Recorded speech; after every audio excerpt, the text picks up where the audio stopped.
All right. Good evening. Welcome to everyone joining us this evening for tonight's lecture. It's The Risks and Rewards of Archaeology as Activism, a Decade of Research in Turkey with Dr. Axel Kasson. My name is Jennifer Christmas. Yeah, there's Dr. Kasson. My name is Jennifer Christmas. I'm the Associate Curator at the Kasson Museum of Near Eastern Archaeology here at Pittsburgh Theological Seminary. We're really excited to resume our archaeology lecture series tonight. It's been over a year and a half, almost 2-year hiatus since we had our last lecture. Since then, our beloved archaeology and Hebrew Bible professor, Dr. Ron Tappy, he's now our G. Albert Shoemaker Professor Emeritus of Bible and Archaeology. He retired at the end of the 2020 academic year. But we are very glad to know that he is still around with us, and he's working away diligently on the final excavation report for his year's excavation work at Tel Zayit in Israel. I just have a few announcements before we hear from Dr. Kasson this evening. The first is that the museum, we are open. We are back open. We've resumed tours and hosting visitors for in person, but by appointment only for now. Wednesdays through Fridays, 10 a.m. to 4 p.m. Eventually, we plan to resume our Saturday hours, but I don't have a definite timeline for that yet. There are certain COVID safety protocols in place across the board for visitors to the seminary campus. So masks indoors, a brief health check questionnaire, and we do ask that everyone who comes to campus is either fully vaccinated or has proof of a negative COVID test within the last 7 days prior to their visit. But all that information you can find in greater detail on the website pts.edu/coronavirus or on the visit the museum link from the museum's website. And we're grateful that so far these precautions really have kept our campus quite safe, allowed students to resume in-person classes and activities. I know that many museums have opened on and off in limited capacity at different points of the pandemic, but for us it's a little bit unique since we're on campus here and we have a lot of residential students and families. So we've just been extra cautious just out of love and care for our neighbors, but we're really thankful for everybody's patience and continued support of the museum. We are planning to host one more lecture in the spring. We're not unsure if it'll be fully online or if we'll have the option for folks to begin attending in person again. We certainly miss seeing everyone face to face at our different events, but at the same time, another positive is that we've been really fortunate to have people join us from all over the country, really. So check back at our website or Facebook page for updates regarding the spring lecture. One other announcement, a lot of you were probably aware, October is Archaeology Month in Pennsylvania and in a number of other states. So we love that we're able to resume our lectures this month. Even as we head into the end of the month, there is one other event some of you might be interested in at the State Museum of Pennsylvania this Saturday, October 30th. Actually, I believe it's all been moved to an entirely virtual event, but as part of their 2021 workshops in archaeology, the title of the event is Hidden Stories, Uncovering African-American History Through Archaeology and Community Engagement. So there's multiple seminars throughout the day from 9 to 5. It's suggested a $25 donation for the whole day, and I'm really looking forward to it. So I just wanted to pass that information along. It looks to be an excellent set of presentations. And October has also been special for the seminary. We've had various programs and departments come together to sponsor a host of events, all along the theme of hearing history, seeing activism. And the museum lecture tonight happens to be the last live event, but many of those events have been recorded and will be available at a later time to be viewed. So just a little deeper on that. The seminary has held a series of programs that consider the unheard narratives in our congregations and communities and the broader world. So tonight's program is co-sponsored by the World Mission Initiative, our continuing education program, the Miller Summer Youth Institute, Metro Urban Institute, Center for Adaptive and Innovative Ministry, the Kelso Museum, the Office of Field Education, the Office of Alumni Relations, and our Barber Library, which is also open to the public, a great community resource. And all of this is leading up to next month, a very special event when the seminary formally welcomes and inaugurates the Reverend Dr. Asa Lee as our next seminary president. So we are really thrilled to have him here in Pittsburgh. So one reminder for this evening from the email I sent out earlier, please feel free to add any questions that may come up during the lecture into our Q&A box. And then we can address most of those at the end, probably as part of our question and answer period. But Dr. Casson is, of course, free to answer any of those questions along the way as it flows and applies to with what he's sharing. So considering this theme of hearing history and thinking about the group that's gathered this evening with some of our common interests in archaeology and history and deeper cultural understanding, I just wanted to take the opportunity to acknowledge some of the people that formerly resided in the area where I'm sitting this evening. I am here in my office at Pittsburgh Theological Seminary in Western Pennsylvania, which is part of the traditional lands of the Osage, where the Shawnee and Seneca and perhaps other tribes of the Haudenosaunee and also the Lenni Lenape people, among others, have also dwelt. So maybe something even if some of you want to reflect on, since we have people from all over the country here. And then finally, I also wanted to, before I introduce Dr. Casson, just want to take a moment to pause and remember those who lost their lives in the massacre of the Tree of Life Synagogue 3 years ago today. Just my heart's really heavy for their families and friends who are still mourning, and for those who witnessed and survived that heinous attack on our Jewish community here in our Squirrel Hill neighborhood of Pittsburgh. That neighborhood and community truly hold a special place in my heart. I lived and worked there for a number of years and was incredibly blessed by that. The community there was particularly trying time in my life, and I just was so supported and cared for in that neighborhood and that community. Just felt like extended family in some ways. And so yeah, I just want to think about our friends here in Pittsburgh who experienced that horrific event and are still mourning.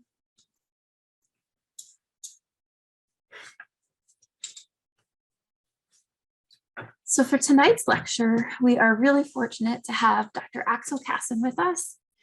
I've heard him speak a couple of times now at the Society for Pennsylvania Archaeology, our Allegheny chapter. And I got a sneak peek of his slides for this evening, and he has added a good deal to what he shared before. So I'm really looking forward to his presentation and hearing more. A lot of what he's going to share tonight is partially biographical, so I'll just give a brief introduction now and let him share much more in his own words. So Dr. Casson is an archaeologist and assistant professor of anthropology at Slippery Rock University, just up the road a ways from Pittsburgh, and with research and teaching interests that examine issues of culture contact and heritage management. He completed his PhD work at the University of Washington with a dissertation entitled Black Sea Change, a revision of the ceramic chronology using luminescence dating. And his work has included projects throughout the Mediterranean and Middle Eastern regions, and then as near as Wolf Creek, which is up in Butler County, PA. So all over the place, lots of different experiences. And yeah, I think actually I'm just gonna let him fill in all the more detailed biographical information of his experiences growing up, spending some time in Turkey with some Turkish family heritage, and doing archaeological work as an adult in Turkey, and then with the backdrop of the different protests around the country. A lot of folks have heard about Gezi Park in Istanbul, for instance. So I will let him share about how all of this has shaped him as he's just considered his insider-outsider relationship with Turkey and just his work there. So Dr. Casson, thank you so much for being here tonight. Oh, it's very much my pleasure. Thank you, Jennifer, for that introduction and for the words of remembrance. The events in Squirrel Hill are on my mind tonight too, as I imagine that they are on many of those in our audience. I also want to thank Bobby, who's behind the scenes making sure that we can use our technology correctly. And thanks to all of you for joining us on this evening. I'm really excited to hear your thoughts and comments and feedback throughout, so don't be shy with using the Q&A and chat functions to engage with us. But right now, I'm just going to go ahead and share my screen and start my presentation, assuming that you can all hear me okay. All right. So yeah, we're talking here today. This, I've been thinking about these ideas and these issues for a long time in a lot of ways, and depending on the audience that I talk to about my time doing research in Turkey, I tend to emphasize slightly different aspects of that work. Today, I want to make sure that I provide information that is of interest to all of you. So what I think that I'll do primarily is talk about, obviously, the archaeology and some of the significance of that work, but I'm going to try to really talk about some of the local politics and what it means to do work as a scholar, as a researcher in other countries. As Jennifer said, I'm an assistant professor at Slippery Rock, and I'm talking to you now from my little office on campus. I also serve as the co-director of the Middle East Studies Center, and I find myself increasingly proud of the work that we're generating there. And this talk was first given as part of our Middle East Studies lecture series, so I want to recognize them as well. What I have in mind for this evening is to talk, as Jennifer said, a little biography, just a little bit of background about how I wound up doing archaeological research in Turkey. I'll talk about the PhD project, despite some of the traumatic memories associated with doing PhD work, as I'm sure some of you can recognize. And then I'll talk about the continued work in the country, in and around protests, which would eventually lead me to being, unfortunately, arrested and detained in Turkey. And I'll try to wrap up our talk by fast forwarding to the present and talk about some of the current issues in the country. But we'll start with the family background. And this is a couple of pictures from my childhood. On the left is me with brown hair prior to the gray, and my father and my grandfather, my dad, my mom's dad. On the other picture, we have my sister looking very serious, my mother, and my anane, my mom's mother. So we're here pictured at my grandparents' home in Turkey, in a suburb of Istanbul, where I was lucky to spend every summer of my childhood, 3 to 4 months a year, and the occasional winter as well, if we could afford it. We spent in Turkey, where it was taught to me from an early age to respect and appreciate the culture and heritage of this incredible part of the world. I also realize now, in ways that I didn't as a child, how incredibly privileged I was to have this opportunity as a kid, to play in the garden with my grandparents, to visit places throughout the country, was tremendously privileged. And that's something that now that I'm a parent, I wish that I could do for my child. It is not easy, though, as I'm recognizing increasingly. My parents were academics, so I always had this vision of the joy that kind of lifestyle could bring, the joy of the classroom, the joy of summers spent doing research and so on. And for a long time, that had been my goal too. I'm very lucky now to be doing something similar to my parents. But the basic idea here is that I grew up, as I said, in this environment that was rich with an appreciation for culture, for the past. It wasn't unusual that we would take a road trip down the coast to see places like Ephesus, this remarkable Hellenistic and later Roman city. You see the library there on the right that is just staggeringly gorgeous. And these were the kind of places that I would play in as a kid. Sometimes that would just mean going to the local park in Istanbul. Two of the places that I spent a lot of time that I'll talk about later here in this talk are the Yeti Fortress. That's the fortress of 7 towers. Yeti means 7 towers. That's on the European side of the country, up sort of to the northwest and of the city of Istanbul, and the Rumeli Fortress, which is right on the Bosphorus. These were places that, as a child, were just amazing playgrounds to run and climb and search for stuff. It was really heady stuff of dreams. Eventually, my father, who I said was an academic, got a sabbatical appointment to teach in Turkey for a year. So I spent my entire 5th grade year living in Turkey and playing in and around those same ruins, the Rumeli Hisar on the Bosphorus. Our apartment, in fact, the faculty lodging is, let me see if my mouse was this building here, literally next to one of those towers, a place that I was lucky enough to bring students in both 2013 and 2015 on a study abroad trip. We'll come back to this university, Boğaziçi University, Bosphorus University, at the end of today's talk. But I have just such amazing, again, memories of time spent there. Occasionally, we would do the museum thing, right? Rather than run around and play in ruins, we would go to the Istanbul Archaeology Museum, one of the oldest archaeology museums in the world. Some claim that it is, in fact, the first museum devoted to archaeological collections, going back to 1891 when Osman Hamdi Bey created this remarkable experience. In Turkey and in many cities of the ancient world in and around the Mediterranean, there's this saying that you can't bury a cat without finding something old, without finding some old history. And that is certainly the case in Turkey. The relationship between citizens and archaeology is therefore a complex one. In many ways, archaeology is seen as a hindrance to development, a refrain that we hear in other parts of the world too.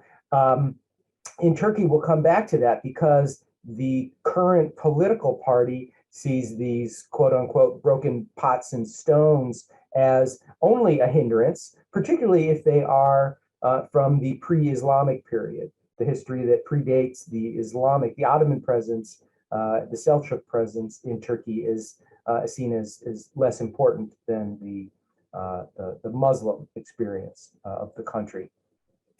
There has been research done by outsiders in Turkey for a long time. The example that best, I think, displays this is the work done by Germans in Hattusha and Boğazköy, the Hittite capital. You can see it here from this drone shot from above. This massive site, the capital of the Hittites, has been excavated by German archaeologists for over 100 years.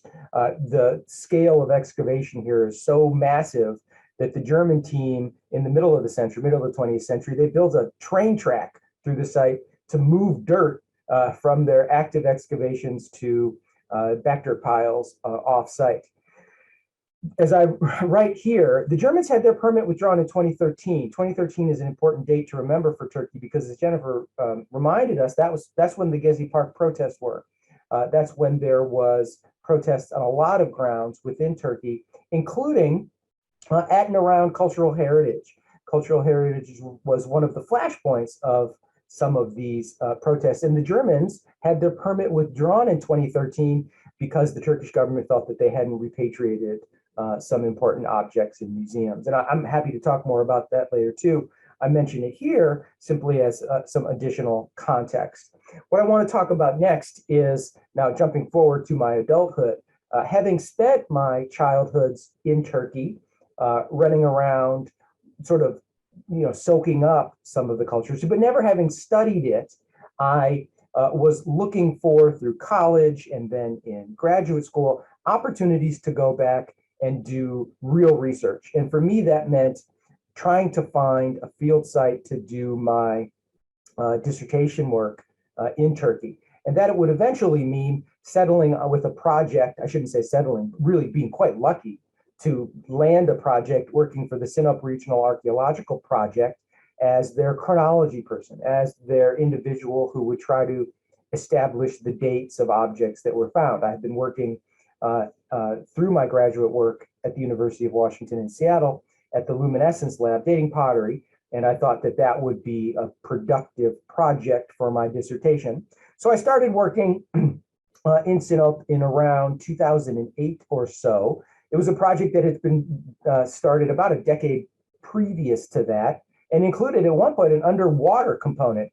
Bob Ballard, from whom I took that image on the left, was doing some Bob Ballard of Titanic fame was doing some underwater archaeology, because one of the hot topics in popular archaeology at the time, and I'm sure some of the Kelso faculty will recognize this, was the idea that perhaps they could find evidence for Noah's flood in the Black Sea. So this meant, for us, we had a lot of funding from National Geographic and other sources to do this. Now, my work was entirely terrestrial, looking on the landscape for sites with pottery that we could date to establish a chronology. Pottery like this. So not quite as exciting, perhaps, as Noah's Ark underwater. And Ballard's team had these remote operated submersible robots that they were using to explore. It was really pretty interesting stuff. I was walking the landscape collecting pottery, like this sample of Chalcolithic pottery, handmade, low-fired pottery that was ubiquitous on the landscape, that is still ubiquitous on the landscape, that we were trying to understand, to classify, and make sense of. My role in that project was to do the luminescence dating. For those of you unfamiliar with luminescence dating, it's a form of chronology establishment, similar in some ways to radiocarbon dating, in that it dates some physical processes. And in this case, it's about the time since pottery was either heated to a high temperature or exposed to light. I was dating the time primarily since last exposure to heat, but I did some other things as well. Here you see a picture from within that lab. It's sort of like a film development lab, red light only, so that it doesn't interfere with the kinds of data that we were collecting. And I spent, oh my gosh, days, months, weeks, years, it seems like endless time in this lab, preparing samples, analyzing samples, coming up with analyses like these. This is just one example. I think I analyzed a dozen or more sites. And primarily what I tried to do, and again, I can talk more about this as well, is I tried to establish how accurate the style-based chronology was. The typological ages that were used to identify pottery had been based on primarily comparison to pottery in Anatolia, south of the Black Sea, on the Anatolian Plateau, from places near Hattusha, Boğazköy, for example. And what I found was that there was general agreement with those typological ages, but the luminescence age, a direct date of the manufacture of the pottery, would often yield patterns like this. That light blue line that cuts diagonally across this graph is a one-to-one relationship. If the typological age and the luminescence age were the same, then all of these dots would show up on that bar. If the luminescence age is above that line, then the dates are a little bit older than the typology had suggested, which was the case at Hagiola, this site in particular. And we found that pattern throughout, that you would find the evidence for archaeological occupation along the Black Sea coast in Sinop and elsewhere that was older than people had expected previously. And this was a really interesting thing to see. Now, Jennifer, this is one of the things I added for our audience here today. As I was working on this project in the lab in Seattle and beginning to talk about it and get some results and publish and so on, I was contacted by the provost at Portland State University, who I guess had been reading the news of discoveries made by a Hong Kong team, a group of Chinese archaeologists primarily, who had claimed to find Noah's Ark on Mount Ararat in northeastern Turkey. There had been claims made like this a few times. What made this a remarkable claim was that the man on the phone who claimed to be, again, the provost of Portland State was offering me $10,000 to join the team and to date some of the artifacts that they were recovering from that site. I'm going to try to play this video. Let's see what happens. I may have forgotten to press the share sound. They claim to be real-life raiders of the lost Ark. You guys hear me? A group of Chinese explorers say they found Noah's famed boat, and Sydney side small and want the world. I don't think we can hear the sound. So basically what I'll say is that they found what they called a cavern inside of Noah's Ark.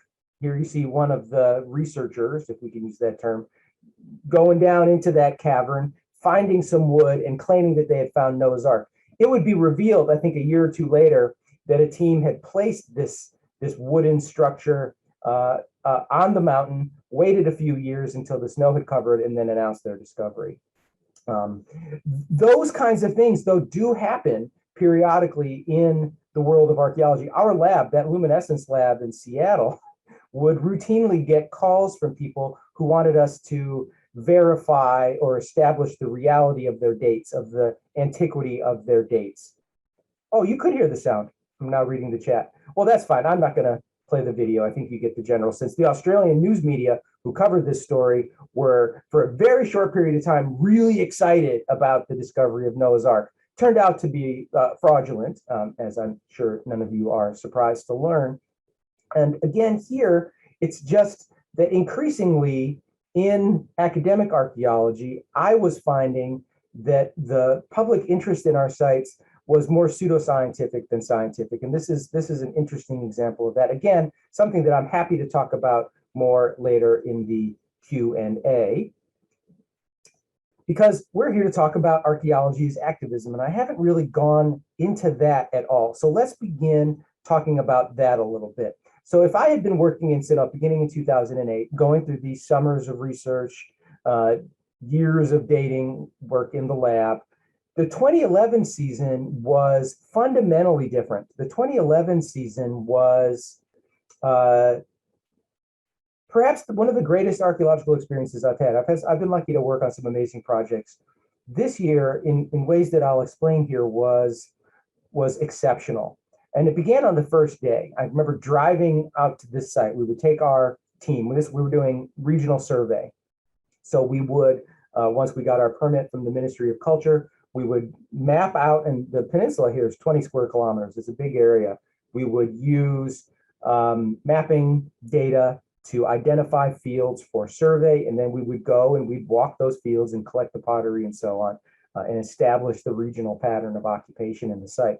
When we arrived on this farm at Lalakoyu, the gentleman here in the blue tank top, the man in the middle, came charging at us with two scythes, with two big harvesting tools, just yelling and chasing after us.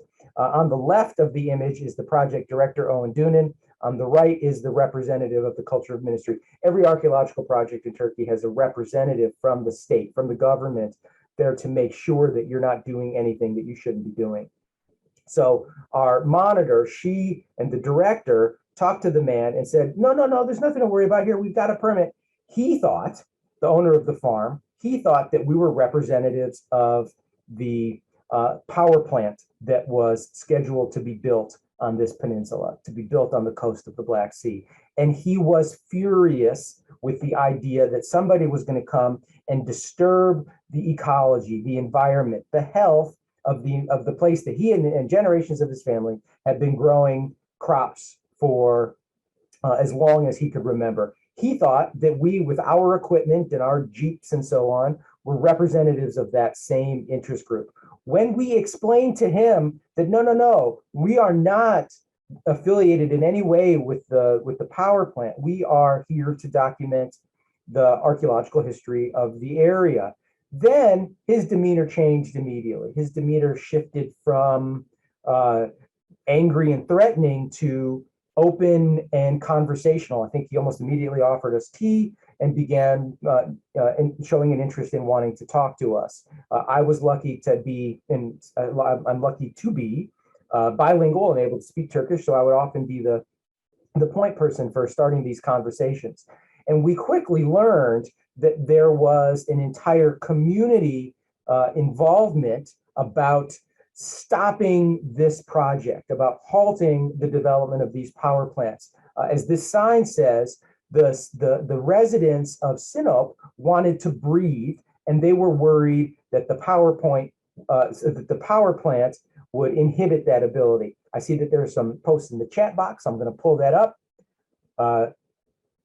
Looks like you guys are chatting amongst yourselves. But if you have questions for me, unicorn skeletons, I like that. Yeah, that's probably in Noah's Ark too. If you have questions for me, by all means, pop them in there, and I don't mind going off track and discussing anything that comes to your mind. What we found was that there was this entire community of villagers that were willing to engage with political protest to stop the building of that power plant. And almost immediately, this is later on in that same summer, the local police began trying to disperse those settlements in a scene that is really a global scene of police reaction to organized protest. In this case, they used the water cannon on these villagers to disperse really a small gathering on a farm that was about bringing attention to this power plant and what it might mean for that community. Now, doing archaeology, and we were a largely foreign team. Our project was composed of mostly Americans. Maybe a third of our team was Turkish, but our directors were Americans. We had some partners with Turkish universities. We knew that to do good, responsible fieldwork, we had to have not just the permission of the state, the Ministry of Culture, but of the local community.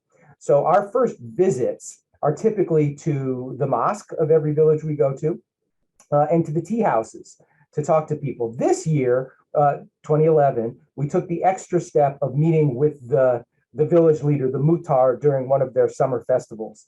And for you Pittsburgh folk of a certain generation, this is a photograph that I am exceptionally proud of. It's like the Turkish Mean Joe Green shot where he gives the girl the bottle of Coca-Cola. She's in the foreground drinking her mineral water. In the background, we've got a couple guys doing some wrestling. But this was the entertainment that would gather the population of the area together. And we used this as an opportunity to meet with the Muhtar, with the village leader, to talk about what our role in establishing a resistance to the power plant might look like. Because I want to be really clear here, if we were seen as partisan in any way, if we were seen as a group of, especially foreign archaeologists, with an agenda of blocking a development project, we would be seen as, one, illegitimate, and two, we probably would have been we would have had our permit revoked and removed. Any data or findings that we would have made wouldn't have been seen as reliable as well. So we knew that we had to be neutral in everything that meant, that we had to stick to the plan of doing our research as proposed and nothing more. Now, while this was happening, the community would routinely describe us as their last hope. You are, Obi-Wan, you are our last hope. That the Ecology Collective had begun to, they had explored a lot of pathways to stopping the power plant development.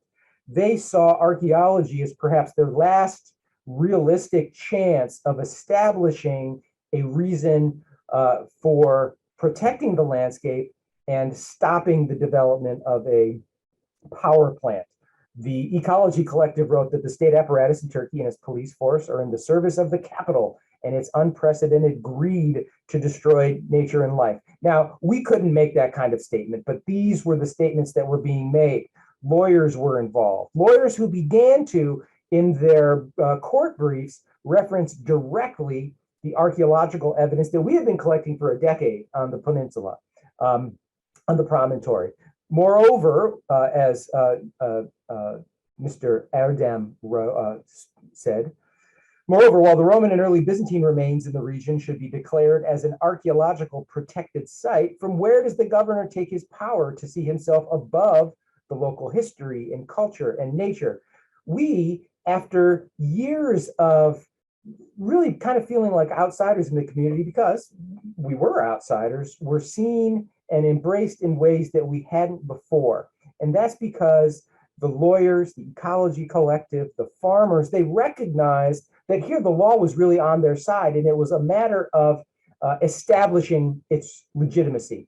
And so for those of you that are interested in cultural resource management, heritage protection laws, we have some laws in the United States. The laws that in the United States really only apply to public property, to federal land. In Turkey, it applies to all land, public or privately owned. It makes no difference. And it dates back to, for example, the 1983 law on conservation of cultural and natural property. I won't read all of this here, just I want to establish that the villagers were aware of this, and they made sure that we also were aware of it, of course we were, and that we would write a report that might support their efforts. So we said, okay, let's go. We wanted to go about our regional landscape survey in ways that we would any year, with one difference. And that difference, as I've suggested, was that the people of the community began showing us things that in the past they had never acknowledged. There's a saying in anthropological research that when you do survey work, whether it's archaeological or ethnographic, people are reluctant to talk about themselves and the things that they own or the things that they do, but they're really good at telling you what their neighbors have, what their neighbors know about. And that had been our experience working here in Sinop, that when we would introduce ourselves to farmers and ask or show our permit to walk their land looking for archaeology, say, oh, we don't have anything here, but you should check out my neighbor on the other side of the valley. They've got a ton of stuff. And so we get the runaround that way, even though we had the sort of the right of way to look for things. The typical experience was that we don't have anything, but they have some over there, because the villagers, the farmers, they were worried that we would find something that would stop them from being able to farm their land, right? Or that we would take it and throw it in a museum or whatever it was. There wasn't necessarily a relationship based on trust. This year, this 2011 season, it was open arms. It was like, let me show you what we got. We have a column from a Roman temple that we're using to hold up the spare barn. We have pieces of another structure that we use to rest our cistern on. Suddenly, we were getting access to and being taken to see objects on the landscape that we, in the previous decade, had never been exposed to. So yeah, on one hand, our presence in this sort of You're Our Last Hope role opened up and provided us with opportunities to get a much more accurate view of the past. So we documented all kinds of evidence for a Roman temple right around the 2nd century AD that was on this exact place of land where they wanted to build the power plants. There had also been earlier a Greek colonial settlement for which we found tons of pottery scattered throughout the landscape. But we didn't want to say in our report to the Ministry of Culture, we just wrote a standard report. We conducted this number of surveys. We looked here. We found pottery typologically dated to this. We're doing luminescence dating. We found evidence for roof tiles and columns and et cetera. And then we submit our report, send it off.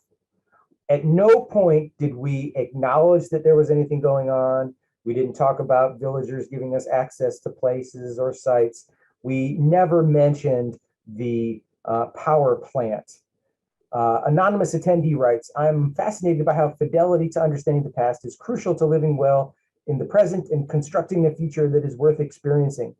Can you speculate on how archaeology can inform a way forward through some of the entrenched problems we currently experience in the US? I'll come back to this at the end of the talk. That's a great question about the role of archaeology more generally. I will dismiss it for now, but I'll come back to it by the end, because I think what I'll be talking about here is really that idea for the next half hour or so. So hold that question. Oh, what a great question in your thoughts.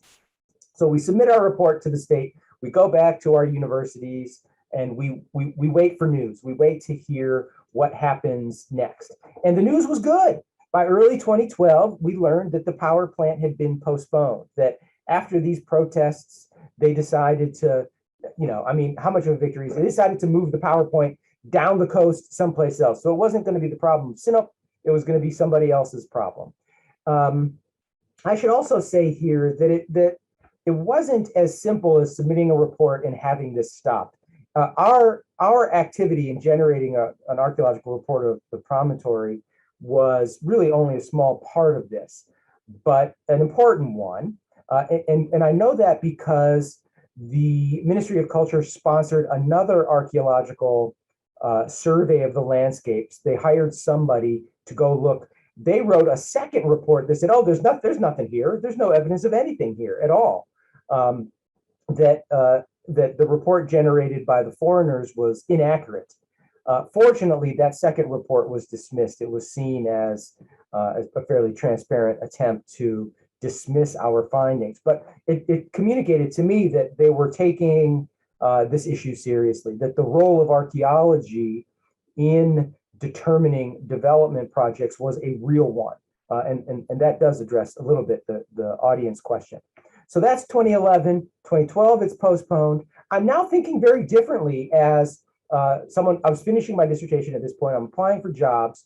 I'm thinking very differently about what it is that archaeology can do. I spent the previous decade as a graduate student and an undergrad working in and around the Mediterranean and really just honing my skills as a laboratory scientist. I didn't think of myself as someone who could be engaged in political protest. I hadn't really even considered the role that archaeology and heritage management might play in those processes. That really changed in the 2011 season, to the point where I can remember in late May, June of 2013, as the protests at Gezi Park started to take off in Turkey, and I was still in the United States. And I said, I have just got to get there. I've got to fly back to Turkey and participate in this movement, these protests that were trying to save this park, this little speck of green in the middle of urban Istanbul. Istanbul is a city of more than, well, let's say about 20 million people. Estimates vary from 17 to 22 million people. Turkey is a country of about 70 million. So the density of population in this one city is nearly a third of the country's population. It is an urban jungle with very little green, and that green is disappearing rapidly. Gezi Park, again, seen here, this small park is really the last green space in this entire part of the city. And the government had announced their plans to develop Gezi Park into a shopping mall, of which there are no shortages in Istanbul. There are more shopping malls than anyone would ever need. Not a lot of green space. When people heard that this park was going to be made into a shopping mall, there had been Ottoman military barracks here at one point, and the Ministry of Culture's plan was to restore those barracks, build a mosque, add some shopping, and voila, profit. That had been their plans, but in late May, people very quickly began to organize and protest against those development plans. May 28th is the first real day that this became a news story, where environmentalists, because it really did begin as a form of resistance led by environmentalists. If you cut down all of our green space, our city won't be as healthy. Our infrastructure will suffer. They have legitimate reasons for that. So they began to camp in the park. They set up a free bookstore. They organized poetry readings, child daycare. It was a wonderful place. Echoes of the Occupy Wall Street movement in a lot of ways. They were tear gassed. They were tear gassed violently. They had guns planted in their campsite so that they could later be found and then charged with possession of weapons. Their tents were destroyed. Here's a scene on the right of just how extensive the gassing was in and around Gezi Park, which borders this commercial area in and around the neighborhood of Taksim in Istanbul. The image that made this, I would argue, an international story has to do with this lady in red, who, as again part of the protests, was photographed getting tear sprayed from just a few feet away, right in the face. That image went viral around the world. News outlets, social media, it became the material for artistic commentary made into versions of this sort of Ottoman style drawing. Lots of images like that immediately began circling, and it drew attention from different circles into this issue. A few days later, May 31st, the local authorities put barriers around to stop intervention, conflict with the police. The key point here, though, is that the resistance grew from environmentalists to include a lot of different interest groups who had other things to protest against the government. Feminists, students, socialists, ethnic minorities, soccer fans who have a lot of experience, sort of maybe not protesting, but rioting. Their efforts were also part of this, all of which was coordinated on social media. I want to just jump out of this outline for a second and say that this policing of social media, you'll notice the date on this tweet is from 2021, so from this year, from this spring, is really just, it marks the culmination of this escalation of policing of social media. Turkey's new social media law, the government has the power to remove content, to dictate content, to decide what gets shown and what doesn't get shown. Protests like Gezi Park in 2013 didn't have that same level of government surveillance and policing. So people were able to communicate using primarily Twitter, but other forms of social media as well, to organize, to communicate threats, to offer aid, to do any number of things. The very next day, so this is May 28, May 31, the very next day, as these stories, as these pictures of state perpetuated violence against generally peaceful protesters, as those dominate the headlines, tens of thousands of Turkish citizens, working class men, women, children, grandparents, take to the streets. For those of you familiar with the layout of the city of Istanbul, there are 3 bridges that go over the Bosphorus, linking the Asian suburbs with the city on the European side. Istanbul is a city that straddles 2 continents. And this is one of those bridges. People started walking across the bridge because traffic was closed to get to Gezi Park. Thousands upon thousands upon thousands of people. I think this was the moment I bought my plane ticket to get to Turkey. And I remember flying almost immediately, seeing images like this of people in solidarity, despite the fact that they had various reasons for protesting the Gezi development, moving toward participation. Some people, like this teyze, this aunt, was making antacid spray. She was filling antacid, mixing it with water in spray bottles to combat the smoke bombs that the police were using. Some amateur superheroes emerged from this process, like Talcid Man. Talcid is the local variant of antacid that you can buy at your local drugstore that the teyzes, the ants, were using to supply. It was a community effort in the same way that Sinop was a gathering of like-minded, a gathering of all the villagers, really. It was the same thing in Istanbul, a gathering of people to organize, to fight what they felt was an unfair invasion of their rights, their privacies, the protection of their property, whatever the reason for that was. I want to show some more images. I have a version of this talk where it's just an hour of me showing pictures of the protests at Gezi Park. It was a remarkable time. I like this image because it shows some of the gendered ways in which the protests played out in Turkey. We've got sort of all the different kinds of Turkish men on the left. I'm not sure which one of those I would be. Probably the guy in the red t-shirt with the goggles, interested in my safety. Whereas some of the teyzes, the ants, she had a slingshot. I don't know what she was doing. She was eventually arrested, though, I should say, and spent some time in prison, despite this iconic image.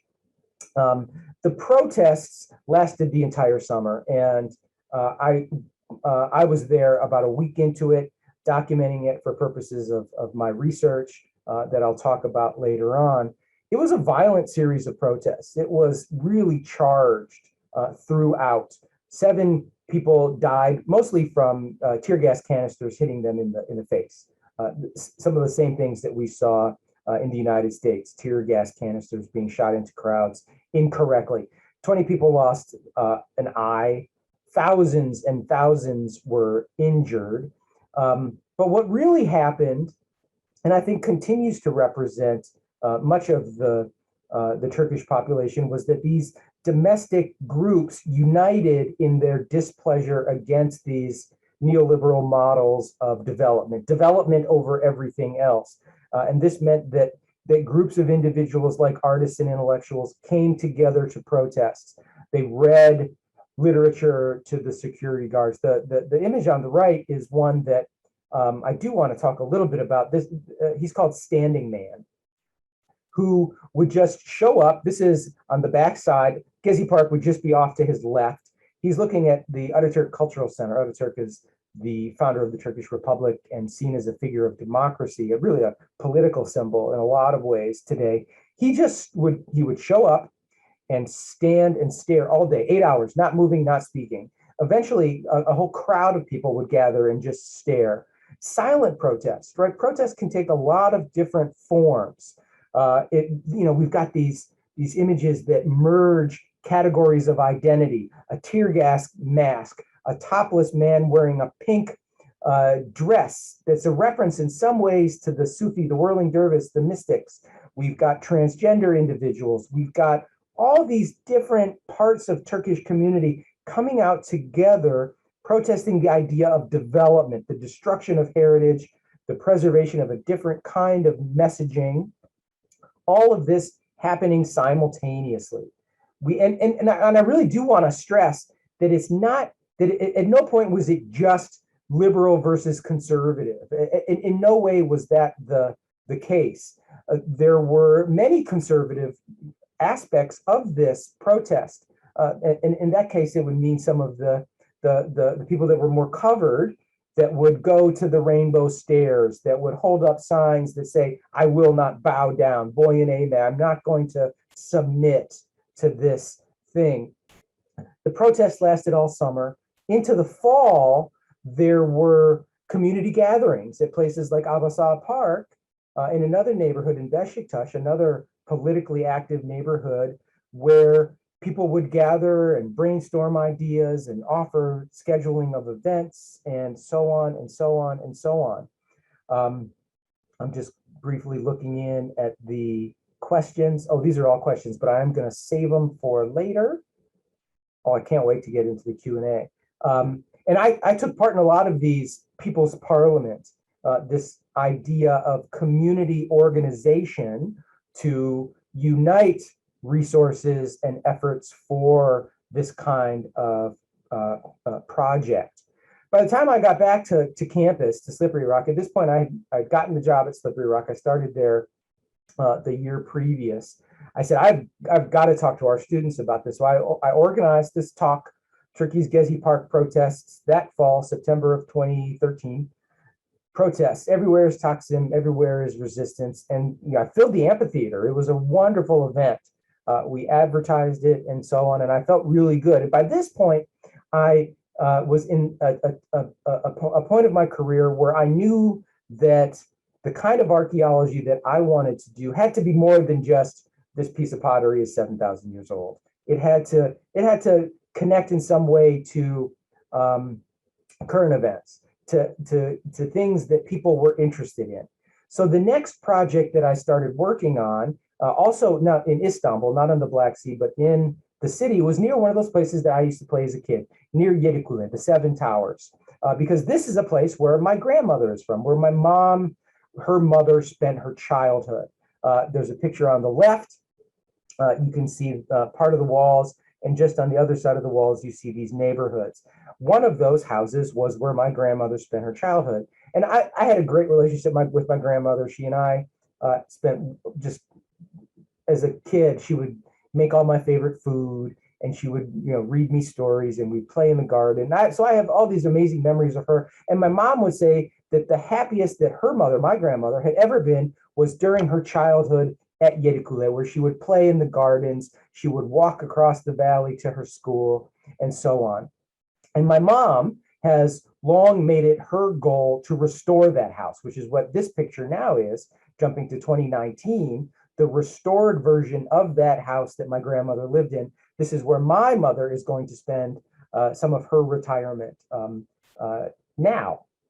So this wonderful sort of circular completion to that story. My research was in preserving the Ottoman Gardens, the Bostan, the gardens in the area, gardens that had been in use through the Ottoman period and probably much earlier, and had been the subject of archaeological research by people like Dr. Chantel White, who did some paleoethnobotany. She identified what species of fig was grown here, and they found that there were species of figs, but vegetation and so on, that were really specifically local to this area.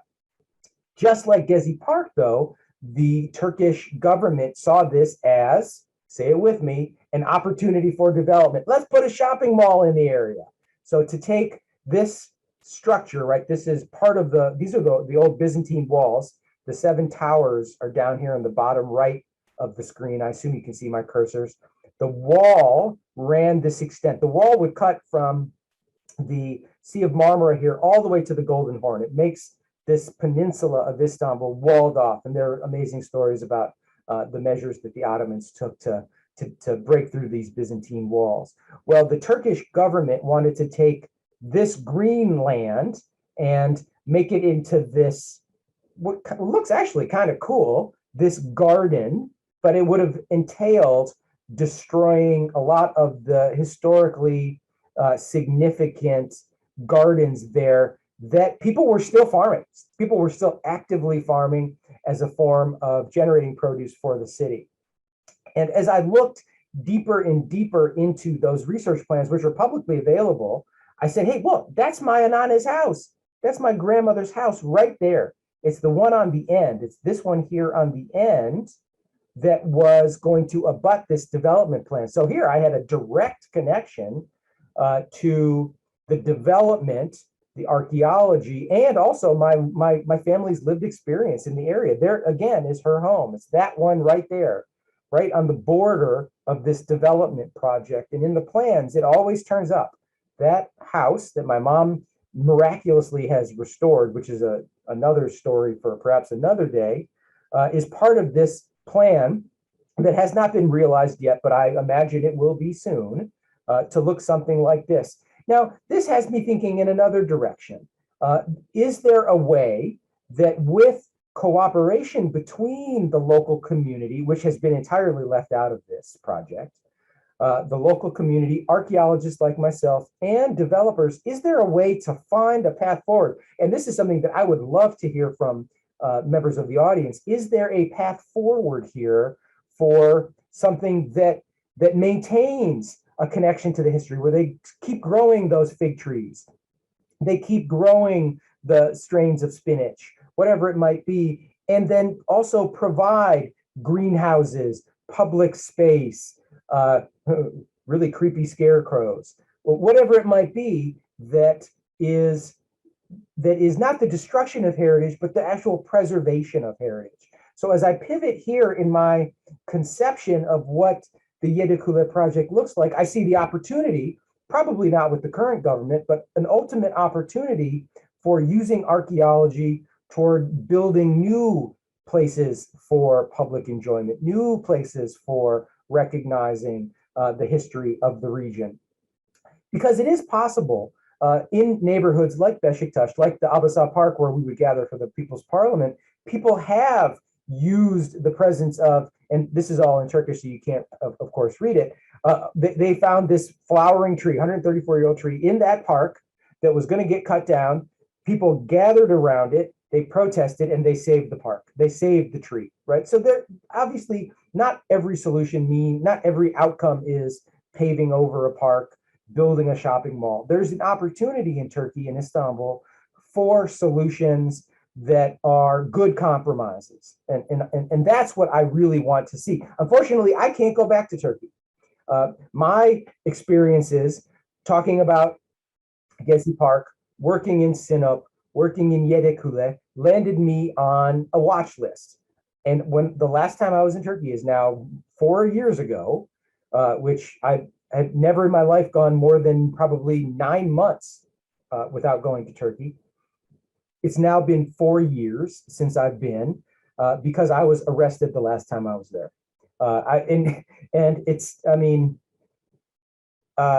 It more than any event in my life, it introduced the reality that I'm nobody special, that I can lose my rights and freedoms as quickly as anyone anywhere, that my PhD, my family's connections, my university job, whatever it is, doesn't give me any authority to travel freely. That in Turkey I am I'm not allowed to go to Turkey. That I was swept up in this period of detainment that has now included, I think, about 9,000 people. And it began in 2015, 2016 with an attempted coup that is referenced in this article. Now, fortunately, despite the fact that my mom is Turkish, I do not have Turkish citizenship. I only have American citizenship. It's ironic because I spent more than a decade in my teens and 20s trying to get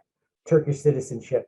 The laws governing who is eligible for citizenship have changed several times in my life. For most of my childhood, you could only claim citizenship if your father was the parent. But my, of course, Turkish parent was my mother, so I was not eligible. By the time that law changed, I was over 18, which meant that to apply for citizenship would have included first serving mandatory military service, which is something that all Turkish men have to do. My sister has Turkish citizenship. If I was a female archaeologist working in Turkey, I would probably still be detained now.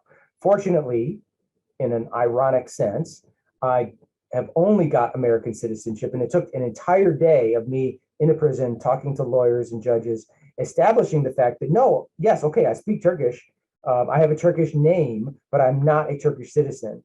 Once it was established that I'm only an American citizen, I was released after spending a day in a variety of holding cells and judicial complexes.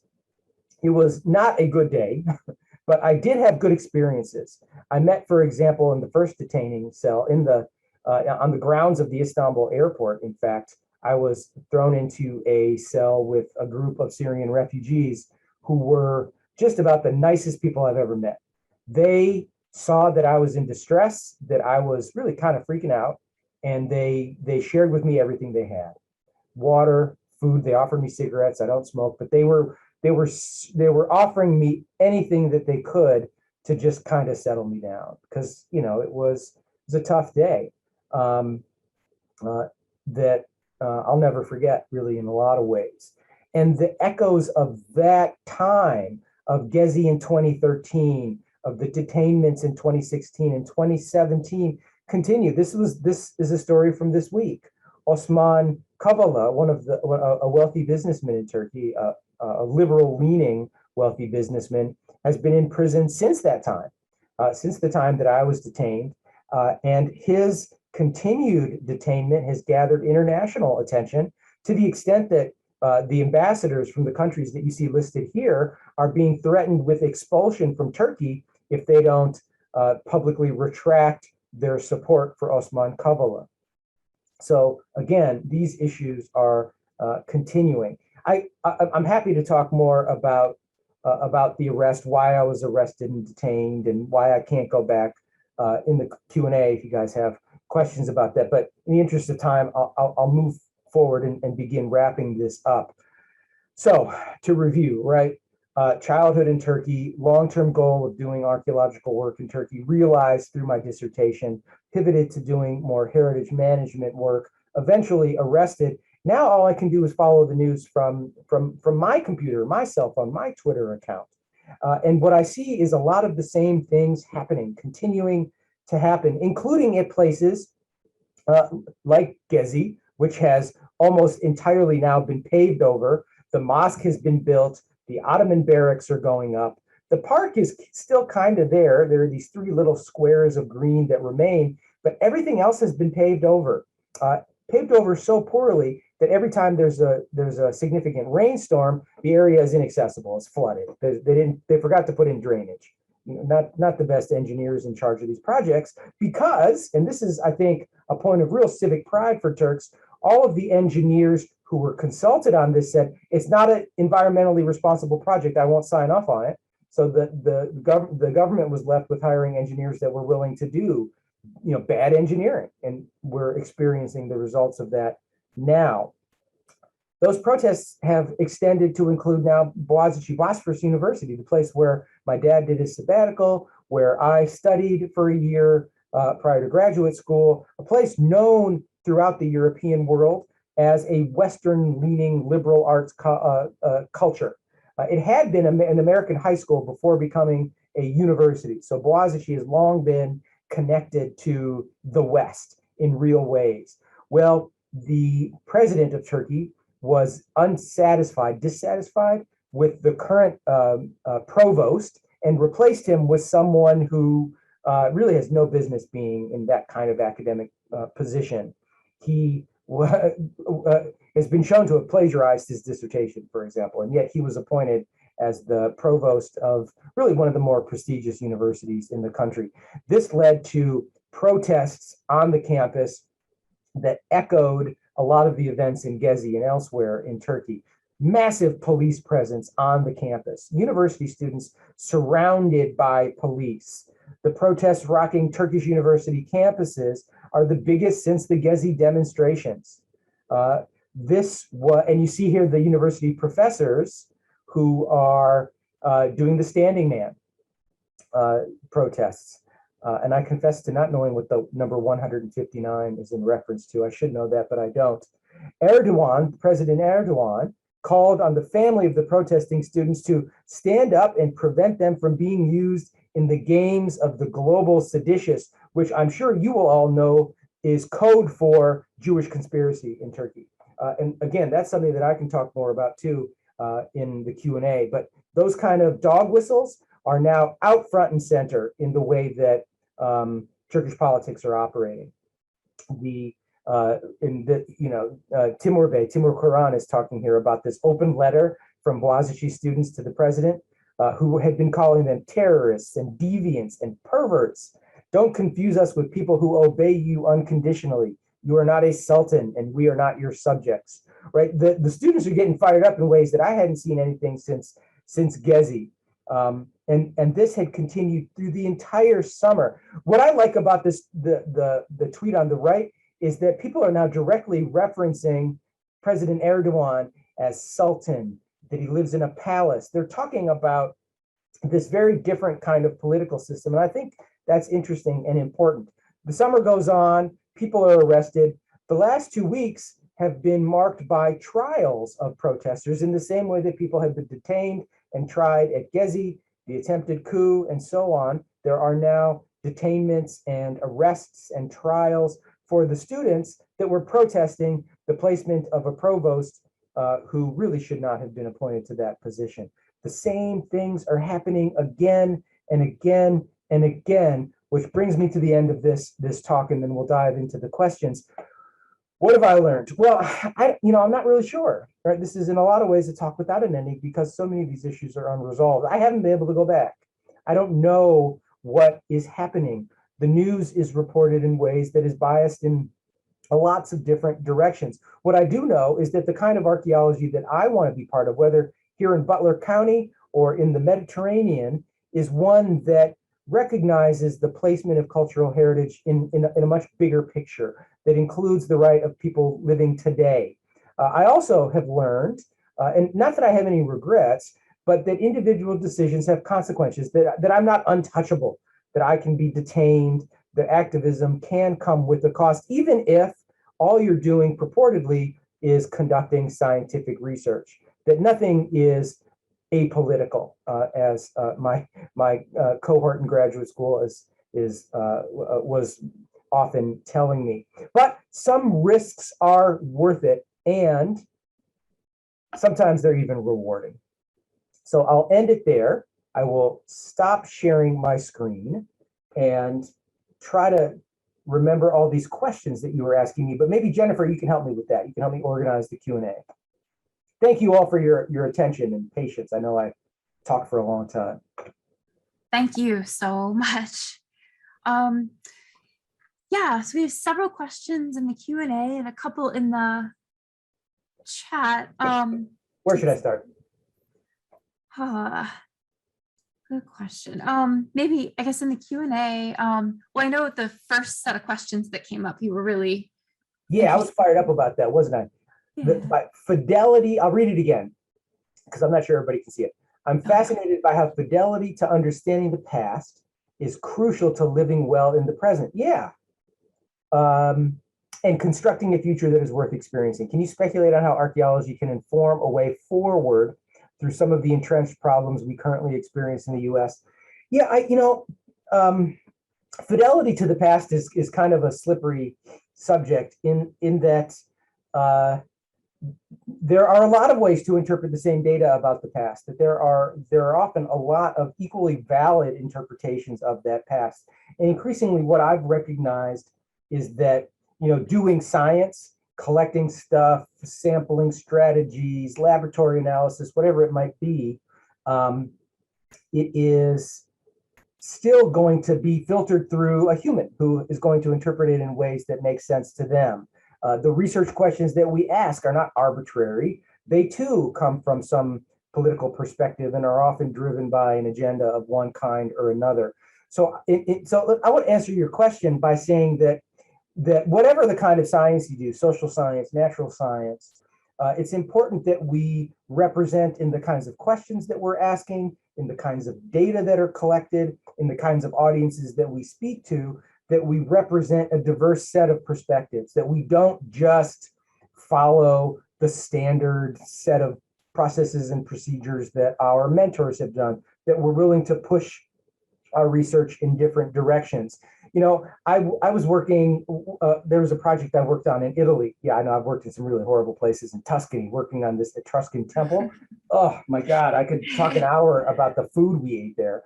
But what I learned in that project was, and this is true in much of the Mediterranean world, we know a ton about temples and palaces and burials, but we rarely do archaeology of the periphery, of the farms, of these things. We don't have a full representation of the past. So fidelity to understanding the past has to include a broader definition of whose stories we tell, and a willingness to include perspectives that are marginalized in some ways. I think that's really the direction. I know those are the things my students are interested in. I think that's one of the directions that we'll see moving forward with newer generations of social scientists. What do you think, Jennifer? Does that answer the question? Yeah, kind of ties into where you left off there. One of the other questions was, have you seen evidence among, have you seen evidence among your Slippery Rock University students of the transforming impact of studying these ancient sites and cultures?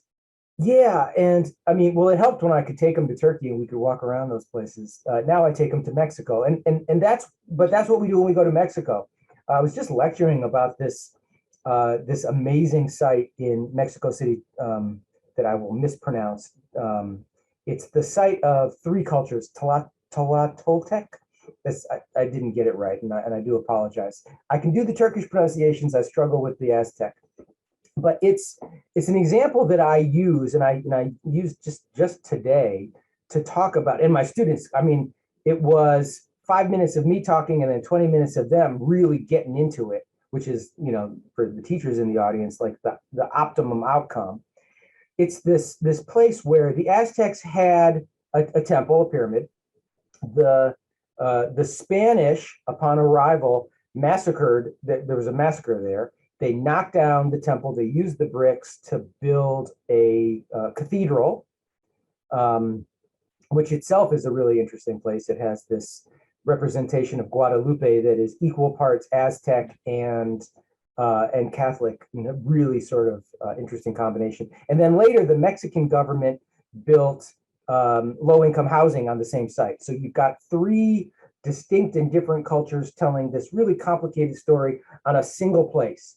And that's sometimes what archaeology does, right? It gives us, in these remarkable, snapshots, a depth of perspective and explanation that really is unmatched. How can you compare that story? So yeah, my students are really interested in the relationship between heritage, preservation, conquest, colonialism, whose story gets to be told, the ownership of data, all of this kind of stuff. Yeah, these are the questions they're interested in. Absolutely. That's awesome. I should spell it. I think I could spell it, even if I can't pronounce it. Was the activism you engaged in worth the loss of access to Turkey? Would you do it over differently? I really struggle with that. I think that, I mean, I was arrested, I was detained as much for, so the two charges were, the big one was organizing a group as with terrorist interests. So I was brought up on terrorism charges. The other charge was insulting the president, which is the more common charge for the 9,000 or so individuals. The terrorism one is less common. The insulting the president one is very common. I had the insulting the president charge dropped because the evidence that was, I forgot to tell you an important part of the story. The evidence that was brought against me was like screenshots from Facebook and stuff. And the image quality was so bad that the judge threw it out on the spot. The organizing a group for terrorist activities, that charge still stands. And so I've had a lawyer working on this since 2017. And I've since learned that the reason why I was identified and detained, and why if I were to return to Turkey, I would be immediately arrested and taken to trial, is because when we were working in Sinop, we had as one of our primary objectives, we really wanted to get a partnership with Sinop University, with the local university, which had one archaeologist, a classical archaeologist. But he never returned our calls. He was really cold to us. We gave talks to his university. We talked to his boss, his provost, who was willing to give us financial support. But this guy just never wanted to work with us. And it turns out that he was the one who was gathering data on us and reporting it to the government. This guy, this other academic, was acting maybe for political reasons, but he really wanted access to our archaeological sites. He wanted us to get kicked off our permit. So I'm not sure that my political activity was as damaging to this process than just run-of-the-mill academic backstabbing and jealousy, which is, come on. Would I do it over differently? Yeah, I think I would be even more upfront and vocal in my protests. I wouldn't have hedged my position. I would have been, if I had everything to do differently, I wouldn't have tried to walk the neutral line. I would have been much more willing to design research that represented my politics. And that's what I try to do now when I am doing projects in Butler County or writing proposals for work elsewhere. I think that's the direction I've gone. Do you get any sense, just from all the people that you know there, or do you hear any undercurrents of any sense of with Erdogan, and if he might lose power, if there's a way forward? Well, the Turkish lira has crashed, and it's been artificially pumped up for a while. In 2016, 17, it was like 3 liras to $1. It's like 9 to 1 now. Inflation is out of control. He's leveraged and mortgaged every natural resource to try to prop up that. As the economy goes, so does support for the ruling party. There's certainly been corruption in the elections. I think he probably lost power and authority in the 2015 elections, but he manipulated that to change. There are always rumors about his health. I know that he's been targeting for a long time the year 2023. It would represent the 100th anniversary of the founding of the Republic. My expectation is that he'll make it to 2023, and then things might begin to change. A lot of damage has been done, and it will take generations to fix that. It's not quite the extent of what's gone on in Iran, the brain drain from the rise of the Ayatollah in 1979 and all of the people that left as a result. But something very similar is happening in Turkey. People are leaving. the thousands of people that have been arrested and detained and who have fled are journalists and academics more than anything else. It's really damaging to the country. I personally am really, of course, devastated in a lot of ways that I can't be there with my mom in that new house, that I can only see her when she comes to the States. But I also know that she's really proud of me for this at the same time. And I think kind of actually jealous, because she is, you should see her Facebook, where she insults the president all the time. I think she wants to be arrested, you know? Yeah, I don't know. Is there any reason to justify some actions of Erdogan as a reaction to the secularism of Kemal? Yeah, well, that's certainly what he's doing. He's trying to change the culture of Turkey to be more Islamist than secular, more eastward looking. You know, I think that in a lot of ways, Erdogan would like to be seen as a regional caliph. Yeah, the notion of legacy, though, Kay, is very much at the center of what Erdogan is doing, and I think is the reason why it's so important to him to remain in power until 2023. He changed the constitution to remain in power. He served the maximum amount of time that you could be prime minister. He changed the constitution so that the president would be the most important political figure, and then was elected as president. So, yeah. Where would we on this side of the Atlantic benefit from heritage management? That's a much more complicated question, because in Turkey, there's this disconnect between Islamic and pre-Islamic, you know, the classical periods and then the Islamic periods and what the Ministry of Culture funds.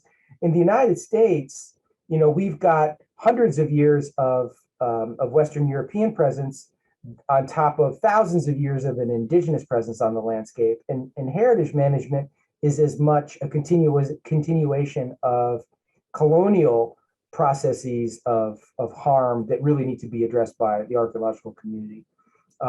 Jennifer and I were at an event earlier this month talking about land acknowledgements to the Society for Pennsylvania Archaeology. And I don't know if, I think there's one name who I recognized who may have been there. During that event, I was shocked and stunned, kind of like getting slapped in the face by how strong of an opinion Pennsylvania archaeologists have against an idea of acknowledging land or repatriating to our indigenous communities. Until American archaeologists reckon with that past, I don't see a positive direction for heritage management. We have really big issues and hurdles to move forward in American archaeology. I think there are a couple questions in the chat. Oh, here's one more in the Q&A, and then there's a couple in the chat. The one in the Q&A is, could you speak more to aligning academic research and community solidarity? How can the academic— Yes. Oh, that's a great question. Are all these coming from the same anonymous attendee? I think most of them are. I don't know who you are, but if you have any, I want to read your books.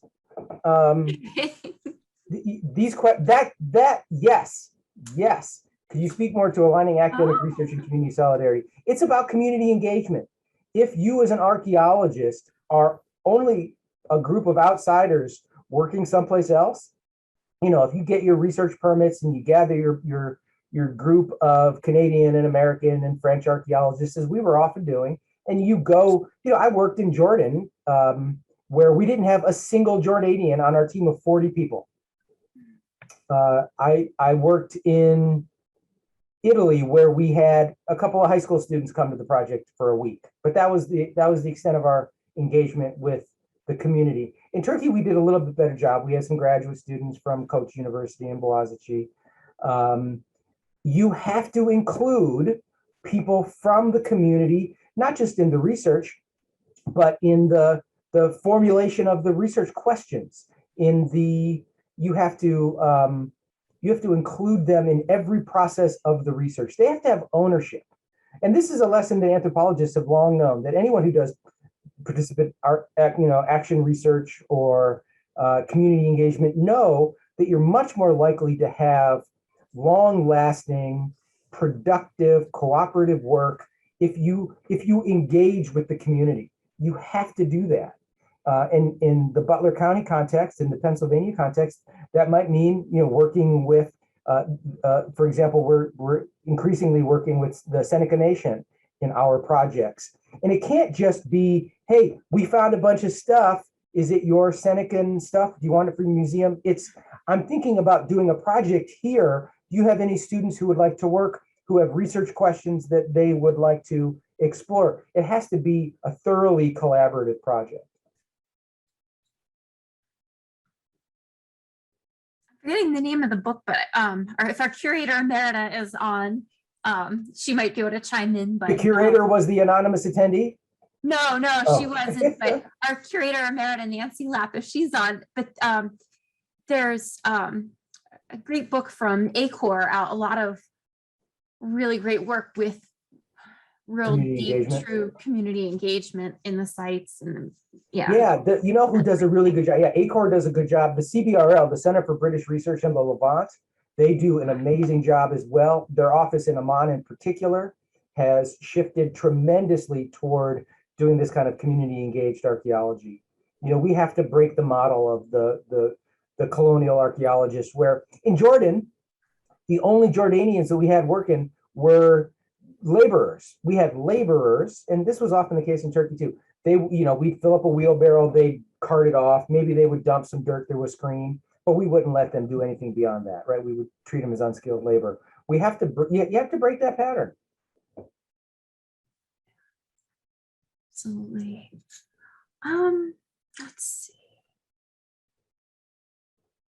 Yeah, there's lots of stuff going on in the chat, huh? Yeah, I think just a couple actual questions. Up a little ways, what has been the hardest part of your research activist life? And then a second one is about how your research has changed over the years in not just strictly archaeologist, but public historian. The hardest part? Well, historically, especially when I was in graduate school, the hardest part of doing research was getting permits. And the Carnegie Museum is doing a series of archaeology lectures this month too, for Archaeology Month. Okay. And they had one of their assistant curators who's also worked in Turkey, in central Turkey. And he was talking about, and this happened just as I was finishing my research. I think the last, because I was bringing pottery sherds out of the country to my lab in Seattle. Beginning in around 2012, they stopped that process. You couldn't take anything out of the country. And I think that's a really good step, in fact, that if you want to do luminescence dating, you have to have a lab in Turkey to do it, is kind of the answer. That getting access to material is a universal challenge for archaeologists, whether it's permits, laboratory analysis, whatever. So that remains an issue. In terms of the activist part of it, it's less a challenge than again, as I said, a kind of a shift in my priorities. I have tried to now emphasize my communication skills to talk to people. Thinking again about the guy in the blue tank top running after us with the farming equipment. That should have never happened. We shouldn't have just arrived on his land in our big cars as outsiders. We should have first talked to those people. So I think I've matured in some of these ways, and I'm anxious to go back to Turkey and see if there's a place for me to keep doing work there. That would be the ideal outcome. There was more to that question. Did I get it all? She also asked, what are some of the topics or projects that you're currently involved in? If there's anything. Well, yeah, now I've got a couple of excavations at and around Slippery Rock. We have, some of you might know Dr. Stanley Lance, a legend in the field. He worked at this site called Wolf Creek in the 1980s with a few other folks. But during some period of renovation and construction on our university campus, all of those objects, which had been kept in a box in a shed, that I'm told, disappeared. So I've opened up a new excavation at Wolf Creek, and we're finding a lot of short-term, ephemeral camps, fire pits, stone tool manufacturing sites. We're finding a big signature of landscape use all up and down Wolf Creek near our campus. I'm also working on a historic archaeology project at the Old Stone House, an 1880s structure where there was an outdoor kitchen. We're doing lots of stuff with our students.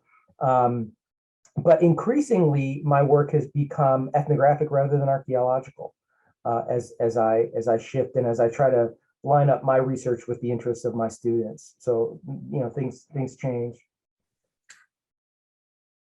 Well, I guess we are at about 9 o'clock now. I don't know if there's any other questions anybody wants to throw out there quick, or if there's anything else that you'd like to share, Dr. Casson, any last thoughts or?